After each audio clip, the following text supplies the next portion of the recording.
Zach Smith has been waiting in the wings, and he's my friend from the Waco Trib, beat man for Baylor football and women's basketball. Has a very nice setup there.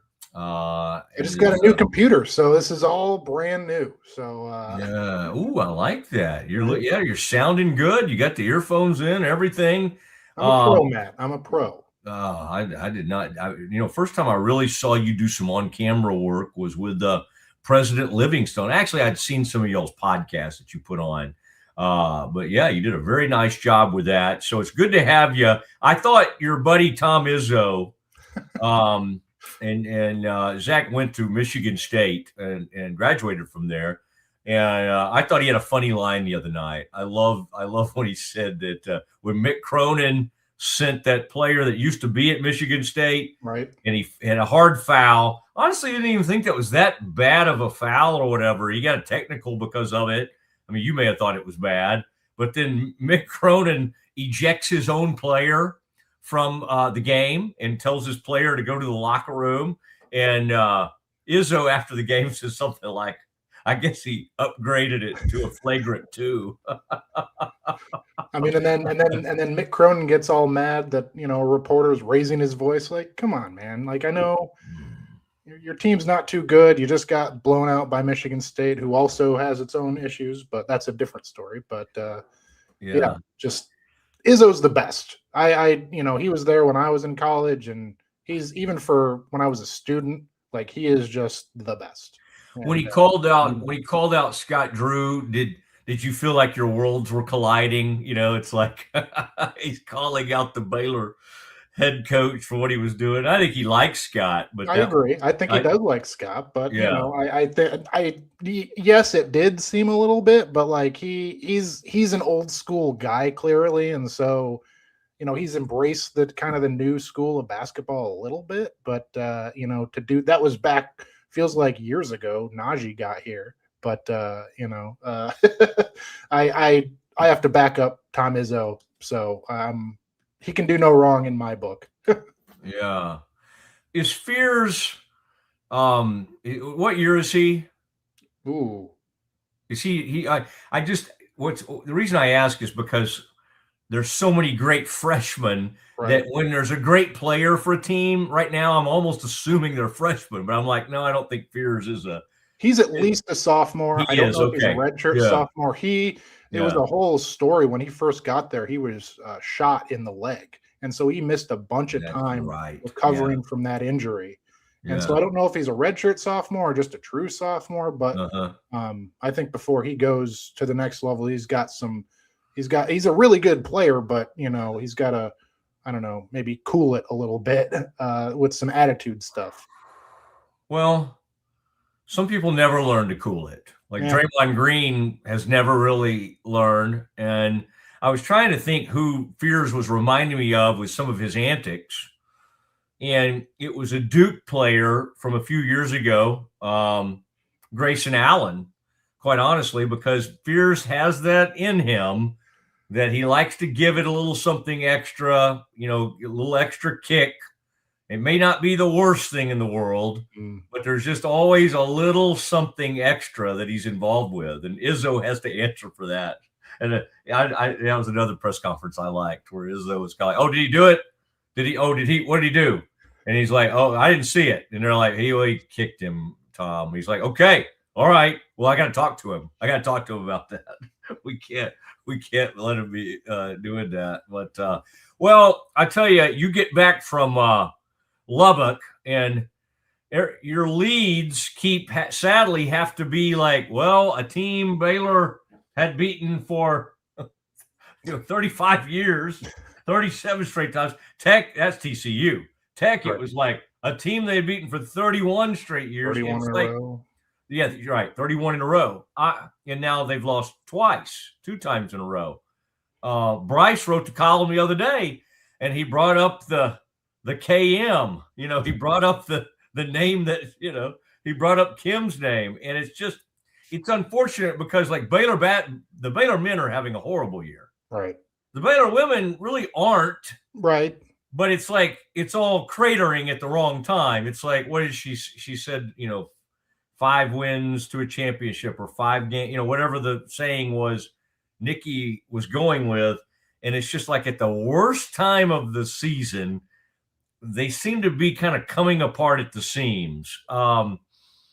When you're trying to pinpoint, last night they got run out of the building. They get beat by 30. They were already, in trouble. I think they got it to within 15, right, in third quarter. And then again, Tech just ran away.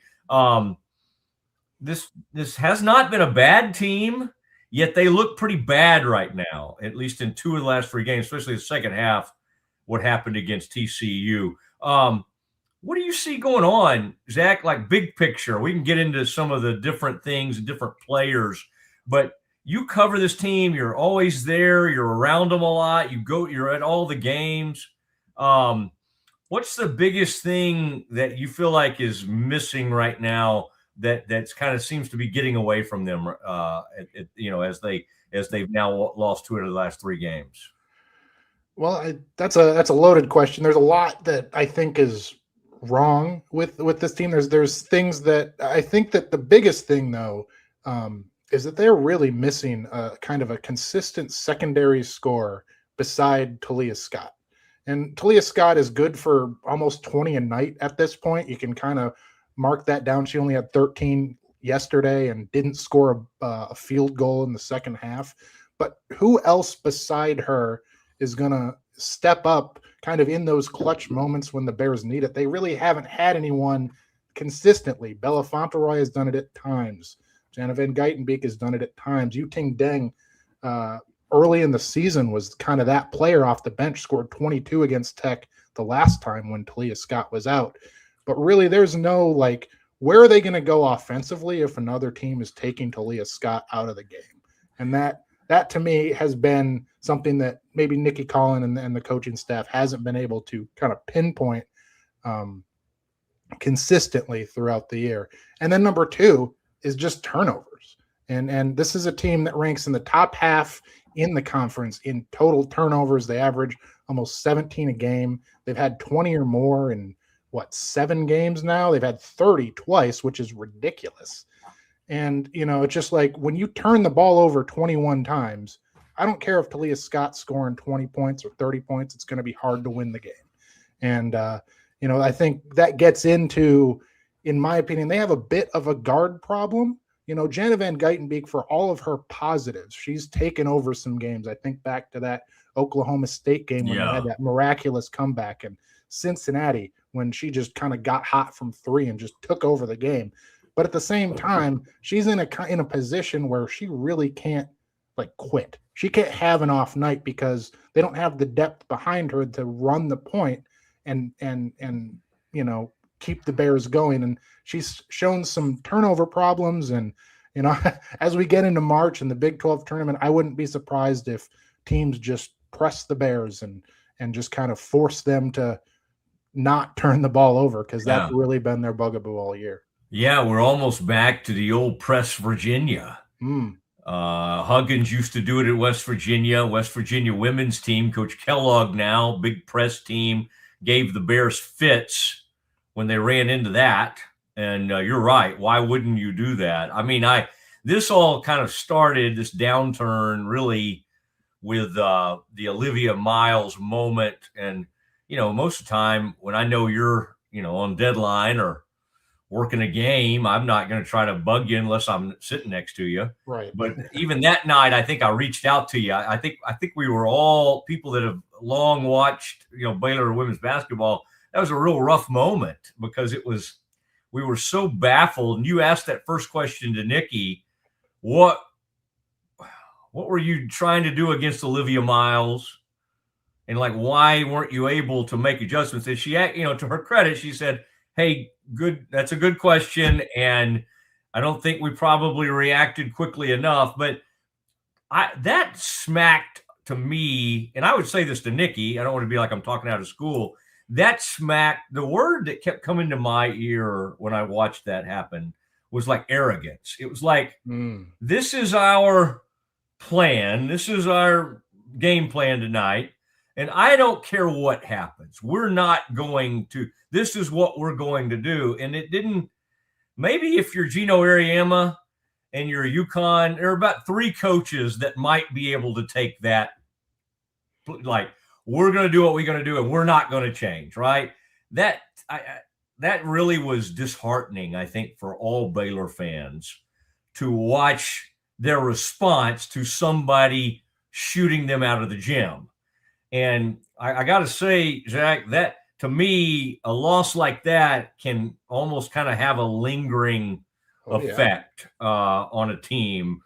How did that, even her answer to you, and then now that you've had time to watch the team for a couple of games after that, how did that strike you? It just seemed very weird that they didn't do something quicker in that moment. It was weird. And I mean, I think that I look at earlier in the season against Iowa State, they were going into Iowa. I think back to this game, they were going into Iowa State. Iowa State was undefeated at the time. Audie Crooks is this kind of scoring monster. And they came up with this, at the time, wild game plan where they were going to double team Audie Crooks and front face guard her and, not let entry passes get in. They left a shooter wide open, and that shooter went off for like 28 points or something. She had a career high, but statistically it was the best plan. And it worked out because they won the game and they slowed down Audie Crooks. This was kind of in that same vein, to your point, kind of like, this is what we're going to do. And we're going to, not change it. It was baffling because Olivia Miles is elite. Even if she statistically hasn't been the best 3-point shooter, she has been this year and has been working out pretty well for the Horned Frogs. And so since then, I think in that next game against UCF, they played one of their best games overall, defensively, offensively. Now, UCF was out there without their best scorer and is not a very good team. And Satia Messer might be on the chopping block at the end of this year. But that to me was kind of a neck crack moment, being like, all right, let's get back to what we know. Let's get back to what we're good at. But then you go to Tech and it's just an effort thing. And they just did not have the defensive kind of focus to even slow down what Texas Tech does really well. And so it is just, you're absolutely right about that being a lingering thing, because it's like, they're kind of like out in the wilderness right now, kind of searching for something defensively, when really that's been what won them so many games in the first half of the season. So as we get into March, that's a huge question mark for them. Yeah, and Fort Worth's not a good place to go to try to find yourself with a big Sunday game that'll be coming up. That's and again, as you and Bryce have written about, now losing 4 straight to them after all those years of dominance. It's just, again, we always knew it would be tough to follow Kim for anybody. And unfortunately, every time Nikki goes a little sideways, that's the first thing everybody thinks about. Like, well, this never happened. And the truth is, there was not this parity. And I sometimes am like, well, was there not parity because nobody, including University of Texas, including Oklahoma, who are both those programs are good again, nobody could beat Kim for about 18 years. And so she had the whole thing in a headlock. Well, now everybody's come out of hiding, right? It's like, okay, TCU makes a great hire. Arizona State makes a great hire. Tech, I don't know if Gerlich was a great hire or not. She was just kind of, I thought she could get fired. She could have. Now they're good last year, I think. Yeah. Yeah. And with Tech, you always know the money's there. They're always going to be able to dip into that. Okay. So here are 2 players I'll mention that I think have been, it's like Bugs and Bella are connected at the hip. They came in together. We watched them grow.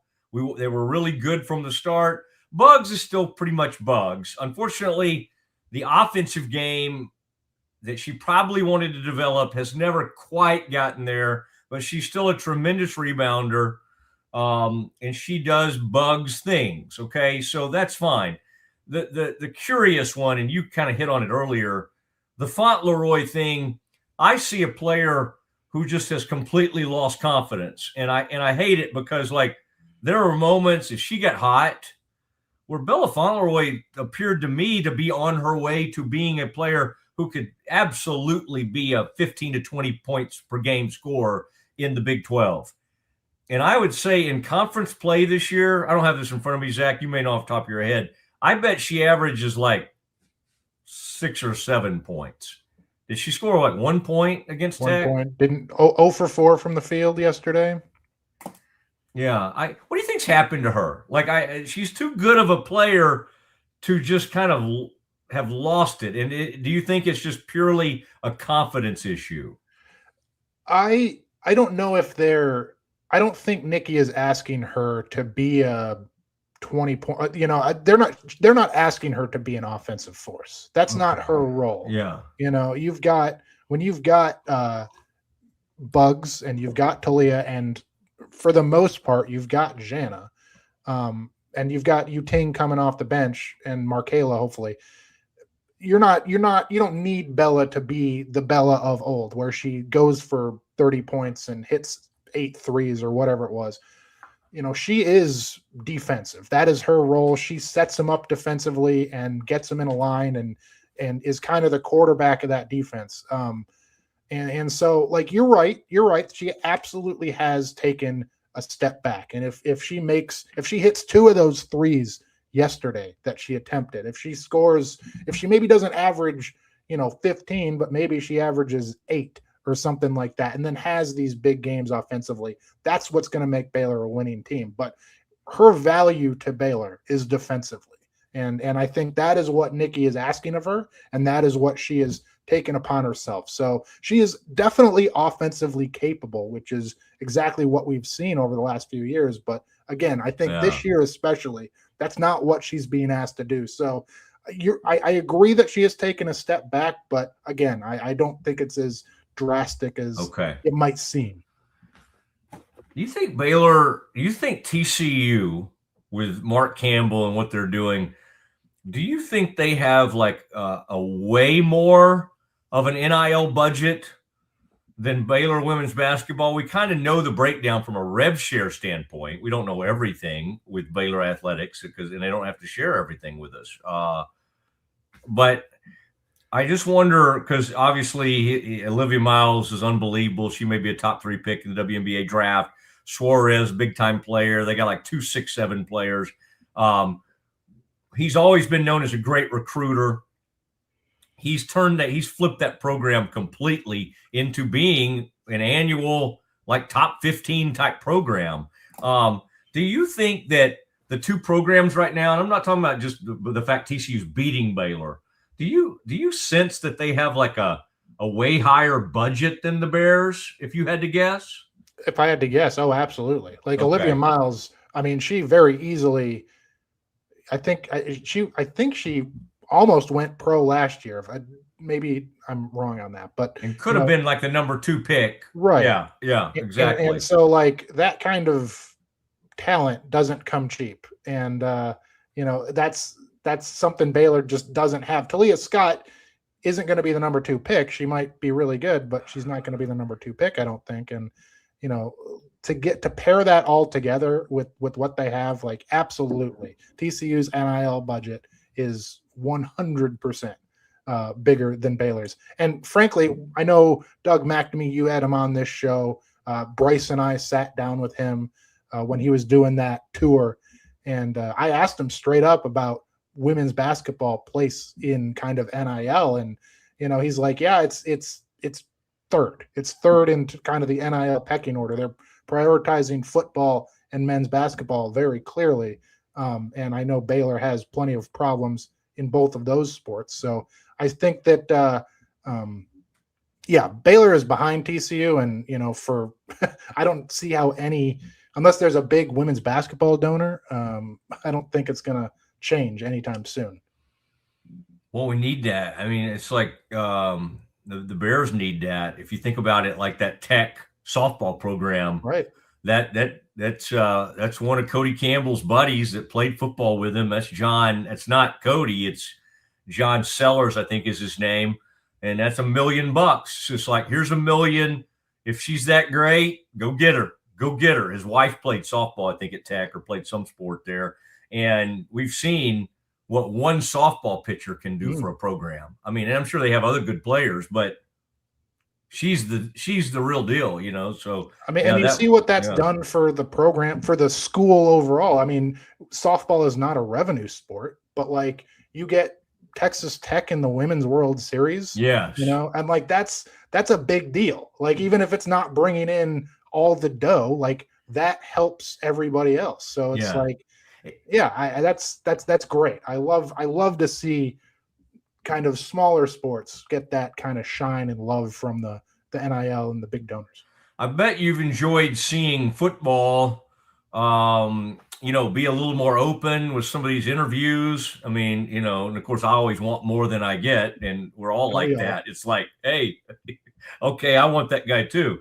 But it's still some of the players being interviewed, some of the, you know, I think we both were kind of like, okay, Dave, you know, Dave was asked if he could change, Dave Aranda. And that's hard to sort of imagine. He may change his approach a little bit to the media. I guess that can happen. I think he's still got to be who he is and either succeed or fail on that. Now that class has been put to bed, the portal, and you were tracking it as it was coming in and looking at all these guys, and I'm sure there'll be some features you'll want to do, or you'll talk to some of these high school coaches. Like Draylon Miller's a very interesting kid from Colorado. Is this about as good as Baylor could have expected to do, given the sort of the lame duck status of their coaching staff? Yeah, I think for where Baylor is currently, both like you said, from a lame duck, from where Dave Aranda's seat temperature, I'll say, and also from an NIL standpoint, I think this is about as good as you can get. Because some of those big fish that certainly were interested, I just don't think Baylor had the funds to pony up for those guys.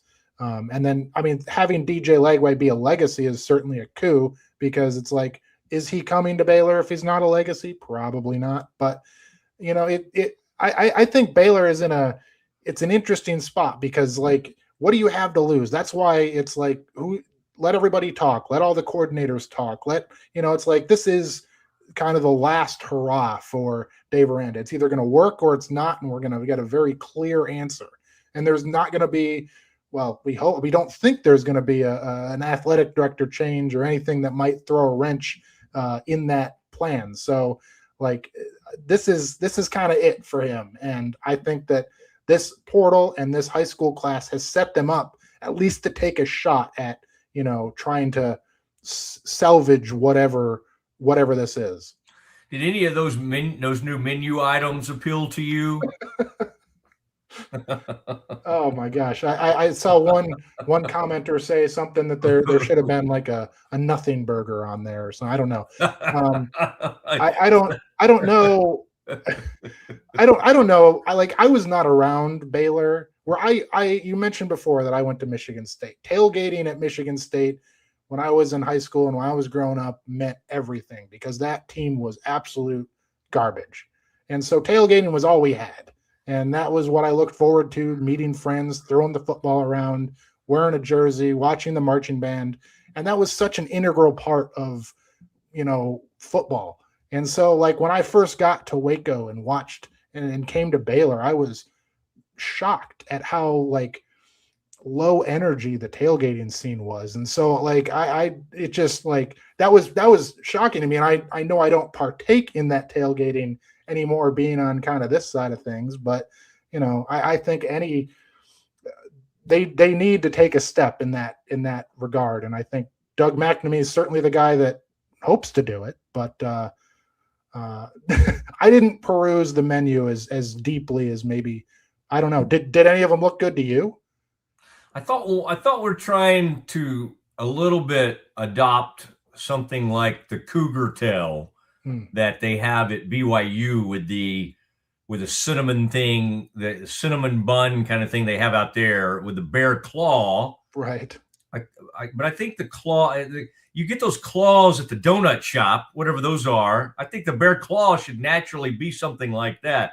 Those look fine. I have to admit, I sneak over at halftime to the Winners Lounge because my dad played at Baylor, Zach, and I kind of see what they have in there.